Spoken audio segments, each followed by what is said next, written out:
In the last video, I finally figured out why my shots looked flat. This is what fixed it. I was centering everything. Not wrong, just boring. Once I noticed it, I couldn't unsee it.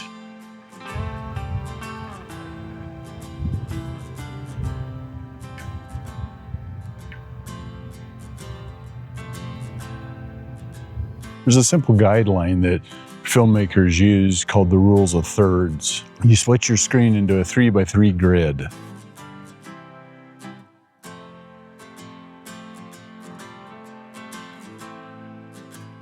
Everywhere I looked, people said the same thing.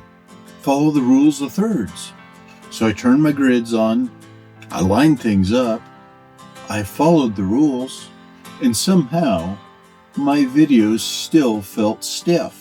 This is where I started realizing something. Rules don't create feelings. They just give you a starting point. When I shot this monument, I wasn't breaking any rules, but I sure wasn't making any decisions. I was aiming for correct, not intentional. And correct doesn't always feel good on camera. That's when it clicked for me. The rules of thirds didn't fix my videos, because rules don't fix videos. Intent does. In the next video, I want to show you exactly what I mean. Using the same shot, using the same subject, but only making one small change.